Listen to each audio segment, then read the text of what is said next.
गुरु तुम हो ज्ञानी ज्ञान के दाता, मुनि गुरुवर को करके प्रणाम गाऊं मैं, ध्याऊं मैं सुबह शाम। तुलक सागर एक नाम एक नाम। ओम नमः श्रीदेव्यः। ओम नमः श्रीदेव्यः। ओम नमः श्रीदेव्यः। यदर्चा भावेन प्रमुदितमना दर्दुर्यः, क्षणादासीत् स्वर्गे गुणगण समृद्ध सुखनिधि। लभन्ते सद्भक्ता शिवसुख समाजं किमु तदा, महावीर स्वामी नयन पथगामी भवतु मे। महावीर स्वामी नयन पथगामी भवतु मे। महावीर स्वामी नयन पथगामी भवतु मे। प्रथम तीर्थंकर ऋषभदेव भगवान की, भगवान महावीर स्वामी की, विश्व धर्म की, अहिंसा परमो धर्म की। बोलो परम पूज्य आचार्य श्री देखिए, बड़े उन्मुक्त भाव से बैठिए। अभी आप इस सोचकर बैठे कि आप जेल में नहीं हैं, एक संत के सत्संग में बैठे हुए हैं। थोड़ी देर के लिए सब भूल जाइए। हिंदी समझ में आती है पूरी तरह से? मुझे मराठी नहीं आती है। आप ज्ञानी हैं, आपको 2 भाषा आती है, मुझे एक ही आती है। तो बिल्कुल उन्मुक्त भाव से बैठें और ऐसे ना बैठें कि कोई अधीक्षक महोदय तुम्हें समझा रहे हैं। भय से डर से नहीं, आनंद के साथ बैठ करके भगवान की वाणी का श्रवण करिए। सोने की दीवारें पंछी तुझको कैसे भाती होंगी, लोहे की दीवारें पंछी तुझको कैसे भाती होंगी, कभी अकेले में तेरी आंखें भी भर आती होंगी। लोहे की दीवारें पंछी तुझको कैसे भाती होंगी। कौन है जो बंधन में रहना चाहता है? कोई बंधन में नहीं रहना चाहता है। हर कोई स्वतंत्र रहना चाहता है, स्वतंत्रता का आनंद लेना चाहता है। बेड़ियों में कौन बंधना चाहता है? हथकड़ियाँ किसे अच्छी लगती हैं, सलाखें किसे अच्छी लगती हैं, हम पर पहरे लगे, ये तो कोई नहीं चाहता है। हर कोई चाहता है कि मुक्त आकाश में विचरण करें, प्रकृति का और जीवन का आनंद लेने का हम प्रयास करें, पुरुषार्थ करें। कोई ऐसा नहीं है जो अपने आप को अपराधी कहलाना चाहता हो। लेकिन मैं आपसे इतना ही निवेदन करता हूं कि अदालत की नज़रों में आप अपराधी हैं, जज मजिस्ट्रेट की नज़रों में अपराधी हैं, जेल के अधिकारियों की नज़रों में आप बंदी हैं, कैदी हैं। लेकिन मैं संत हूं, मेरी नज़रों में ना आप अपराधी हैं, ना कैदी हैं, ना बंदी हैं। मैं एक संत हूं और संत की नज़रों में कोई अपराधी नहीं होता। संतों की नज़रों में तो सब परमात्मा का अंश हुआ करते हैं, परमात्मा का रूप होते हैं। मैं तुम में परमात्मा के दर्शन कर रहा हूँ। जेल में रहना कोई बुरी बात नहीं है, एक बात ध्यान रखना। जेल में तो नारायण कृष्ण का भी जन्म हुआ करता है। जेल में रहना, जेल में आप बैठे हैं, मैं कह सकता हूँ कि जब इस जेल से बाहर निकलो ना तो एक ही सूत्र लेकर के निकलना। जब यहाँ से बाहर जाओ, कारागृह से बाहर जाओ, तो कंस बन के नहीं, कृष्ण बन करके बाहर जाना। जीवन तुम्हारा सार्थक हो जाएगा, सफल हो जाएगा। कृष्ण का जन्म भी जेल में हुआ था, लेकिन जेल में जन्म लेना बुरी बात नहीं है। जेल में जीना और जेल में मरना बुरी बात हुआ करती है। जेल में हमारी मृत्यु नहीं होना चाहिए, जेल में हमारा जीवन नहीं गुजरना चाहिए। मान्यवर, जब कोई नारायण कृष्ण जेल में जन्म ले लेते हैं तो वह जेल और कारागृह भी किसी तीर्थ से कम नहीं हुआ करता है, वह भी धन्य हो जाया करता है। मैं आपके यहाँ आया हूँ, लोग तुम्हें भले कैदी कहें, लेकिन मैं कैदी नहीं कहूँगा। मेरी ये भाषा नहीं होना चाहिए। प्रत्येक आत्मा में परमात्मा हुआ करता है और एक संत की निगाह होगी तो सब में परमात्मा के दर्शन होंगे। तुम्ही में राम है, तुम्ही में महावीर है, तुम्ही में कृष्ण है, तुम्ही में जीसस है, तुम्ही में अल्लाह है, तुम्ही में सारे देवी देवताओं का वास हुआ करता है। कौन कहता है कि मंदिरों में परमात्मा रहता है? मैं तो कहता हूँ इंसान के हृदय में परमात्मा रहा करता है, आदमी की भावनाओं में परमात्मा रहता है। हर व्यक्ति के जीवन में परमात्मा हुआ करता है। लोग नाहक मंदिरों में जाते हैं, पत्थर की मूर्तियों में भगवान खोजते हैं। मैं आज यहाँ पर पत्थरों के मंदिर से छूटकर इंसानियत के मंदिर में यहाँ पर आया हूँ और तुम्हारे परमात्मा को जागरण का संदेश दे रहा हूँ। सोया हुआ परमात्मा है, उसे जागृत करना है। यदि परमात्मा जागृत रहता तो आप यहाँ नहीं बैठे होते। इस जेल को कारागृह मत समझना, इस जेल को बंदी गृह मत समझना, इस जेल को जेल भी मत समझना। ये सुधारालय है, ध्यान रखना। यहाँ जीवन को सुधारने का अवसर प्राप्त हुआ करता है। मैं कहता हूँ यदि कोई यहाँ रह करके अपना जीवन सुधारता है तो 10 साल 12 साल जितनी भी दिन वह रहता है, कोई महीने, कोई 6 महीने, कोई विचाराधीन है, किसी की सजा मुकर्रर हो गई है, लेकिन मैं कह सकता हूँ यदि तुमने यहाँ अपना जीवन बदल लिया, अपनी सोच और अपनी प्रवृत्ति को बदल लिया, तो ये कारागृह कारागृह नहीं, किसी संत के आश्रम से कम पवित्र नहीं हुआ करता है। ये संतों का आश्रम है। संत कौन होते हैं? जो जीवन को बदल लेते हैं। असंत कौन होते हैं? जो अशांति का जीवन जीते हैं। ऐसी कौन सी अशांति थी जो तुम्हें यहाँ लेकर के आ गई? ऐसा कौन सा कृत्य हमसे हो गया जिसकी वजह से हम यहाँ पर हैं? कभी आकाश में देखना, इस मुक्त आकाश में आप बैठे हो, सुबह सुबह उठो तो कभी देखना कैसे पंछी आकाश में कलरव करता है, कैसे अपने घोंसले से उड़ करके मुक्त आकाश के आनंद को लिया करता है। कभी इन वृक्षों की हवाओं को देखना, कैसे मस्ती में लहराते हैं ये वृक्ष, कैसे आनंद में जिया करते हैं। कभी कलकल निनाद करती गोदावरी नदी को देखना, कैसा आनंद उसकी लहरों में हुआ करता है। हवाएं आनंदित है, पक्षी आनंदित है। एक गाय का बछड़ा जब उमड़ घुमड़ करके गाय के पास आता है ना, उसके आनंद का अनुभव अलग हुआ करता है। हर व्यक्ति आनंदित है, प्रकृति का कण कण आनंदित है। वह सितारों से जड़ी हुई रात को देखना, आसमान को, उसका भी अपना सौंदर्य हुआ करता है।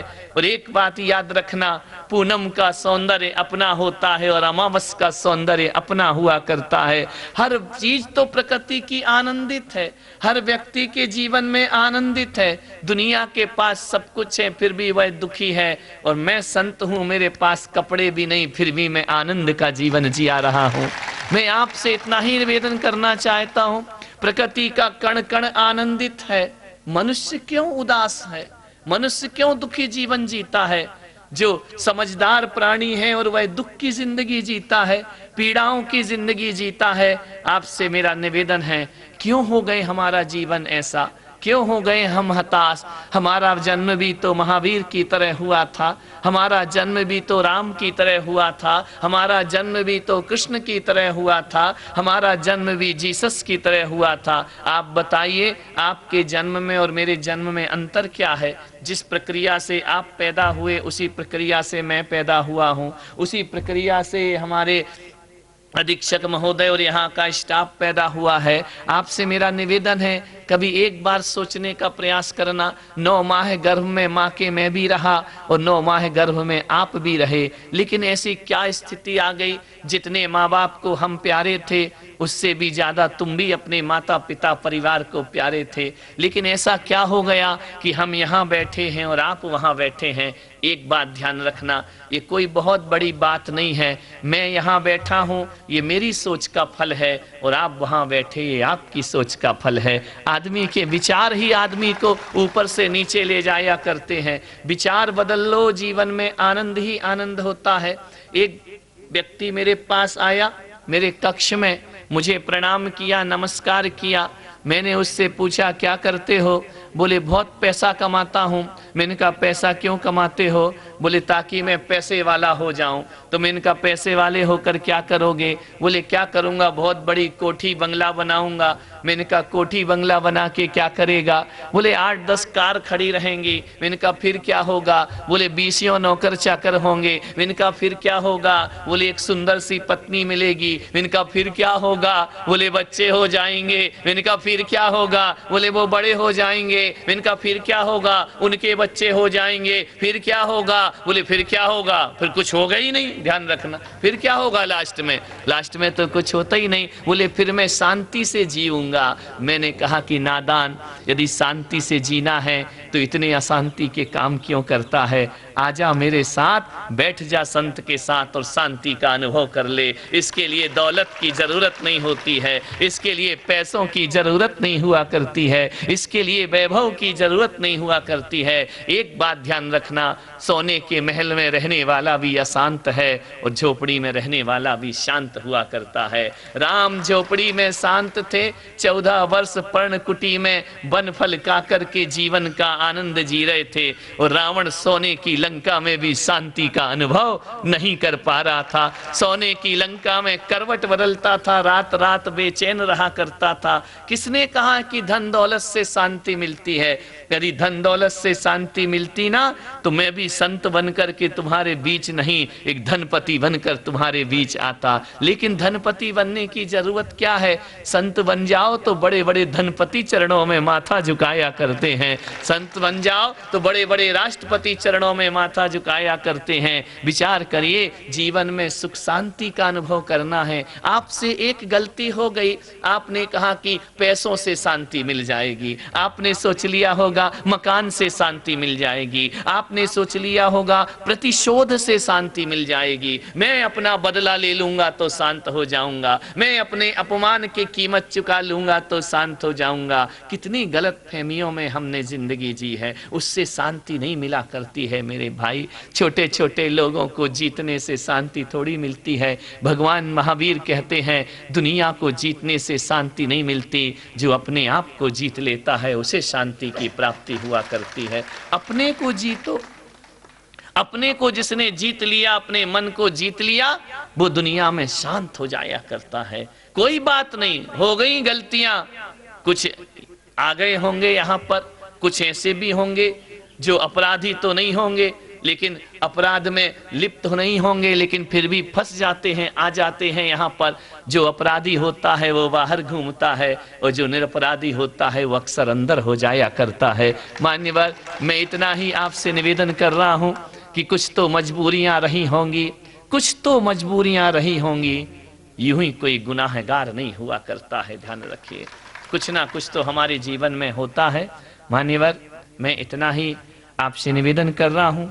मैं भी यहाँ पर आया हूँ, आप भी यहाँ पर आए हैं।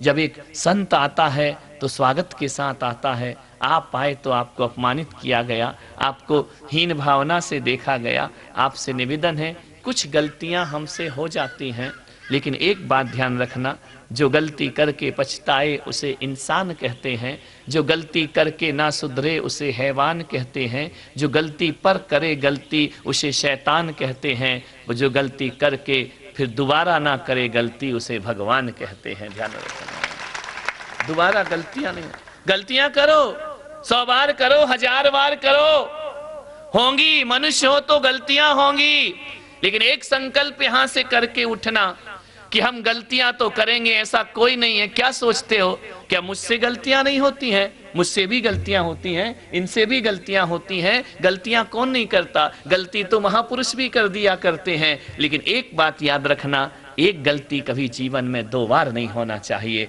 एक गलती हो गई तो हो गई, दोबारा वह गलती। मैं इसीलिए तो आपके पास आया हूं कि जो गलतियां हो गई उसे दोहराना नहीं कहीं अपनी जिंदगी में, उसे कभी भी रिपीट नहीं करना अपनी जिंदगी में। जो एक गलती को दोबारा नहीं करता वो सुधार की जिंदगी जीता है, और एक गलती को जो 10 बार करता है वह शैतान की जिंदगी जिया करता है। हो जाती हैं गलतियां, दोबारा हमारे जीवन में वह गलतियां नहीं होना चाहिए। क्या किया हमने अपने जीवन में? सोने की चैन की चाहत में जिंदगी बेचैन हो गई है, सोने के कंगन की चाहत में लोहे की हथकड़ियां हमारे पास आ गई, महल की चाहत में जेल में आ गए हम। ध्यान रखना, इनकी चाहत जिंदगी की कभी पूरी नहीं हुआ करती हैं। आपसे इतना ही मैं निवेदन कर रहा हूं कि जीवन को समझने का प्रयास करो। ये जिंदगी है। कई लोग तो ऐसे आ गए होंगे आपराधिक प्रवृत्ति में, कई लोग तो ऐसे आ गए होंगे जो यार दोस्तों के कहने में तुम्हारी जिंदगी ऐसी हो गई। मैं कह सकता हूं कोई माँ बाप नहीं चाहता है कि मेरा बेटा अपराधी बने। एक अपराधी का बेटा आप भी चाहते हो कि आपके बच्चे भी यहाँ पर आए? कोई नहीं चाहा करता है। हर माता पिता चाहते हैं मेरा बेटा आदर्श बेटा बने। हर माँ बाप चाहते हैं मेरा बेटा दुनिया में नाम कमाए। आपके माता पिता ने भी सपना देखा होगा, जब आपका जन्म हुआ होगा तो उन्होंने भी कहा होगा मेरा नाम करेगा रोशन जग में मेरा राज दुलारा।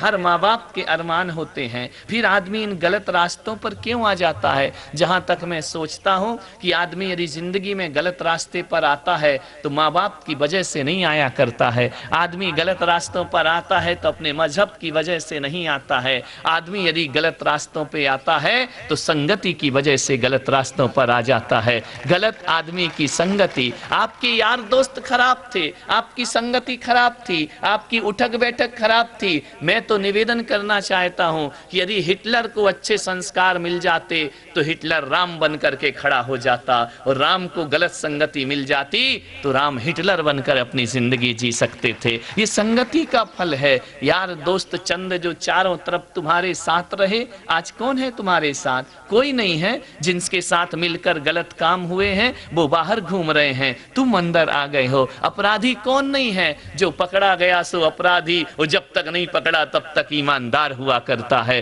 ध्यान रखना, क्या बाहर के लोग सारे ईमानदारी का जीवन जी रहे हैं? यदि जेल के बाहर के सभी ईमानदार हो जाएंगे ना तो मेरे भारत को स्वर्ग बनने में ज्यादा देर नहीं लगा करेगी। ध्यान रखिए, स्वर्ग कोई ईमानदार नहीं होता है दुनिया में। जब जिसको मौका मिला, आदमी की जिंदगी क्या है? राम की कथा कहता है, और जहां स्वार्थ आ गया वहां झट रावण बन जाया करता है। 2 मिनट नहीं लगते आदमी को रावण बनने के लिए, 2 मिनट नहीं लगते आदमी को अपना ईमान बेचने के लिए, 2 सेकंड नहीं लगते आदमी को अपने उसूलों से नाता तोड़ने के लिए। आपसे निवेदन है, आप पकड़े गए हैं तो ये मत समझो कि हमारे साथ बुरा हुआ है। ध्यान रखना, जो जो पकड़े गए हैं, अरे दुनिया की अदालत में तो तुम्हें सजा मिली है, ये अदालत तो फिर भी 10-12 साल बाद आपको छोड़ देगी। लेकिन एक अदालत और है, वह परमात्मा की अदालत हुआ करती है, ऊपर वाले की अदालत हुआ करती है। असने यदि आप यहाँ पर आए हैं तो ध्यान रखना, ये देश की अदालत आपको नहीं कर रही है सजाएं, ये देश की अदालत आपको यहाँ लेकर नहीं आई है। उस परमात्मा ने बुलाया है कि आओ यहाँ पर, मैं तुम्हें अपराधों से मुक्त करता हूँ, मैं तुम्हें पापों से मुक्त करता हूँ। ये परमात्मा की इच्छा से हम यहाँ पर आए हैं। ध्यान रखना, अब मोही समझ पड़ी हनुमंता, हरि कृपा बिन मिलहि न संता। ये परमात्मा की कृपा है। अपने अंदर ऐसी हीन भावनाएं मत जागृत करिए। ऐसा कुछ हमसे नहीं हुआ है, हम अपने आप को परिष्कृत कर सकते हैं। प्रसारण पुण्यार्जक परिवार जिन शरणम तीर्थ धाम के परम संरक्षक संघपति श्री प्रदीप मामा, प्रतिभा मामी, भोपाल।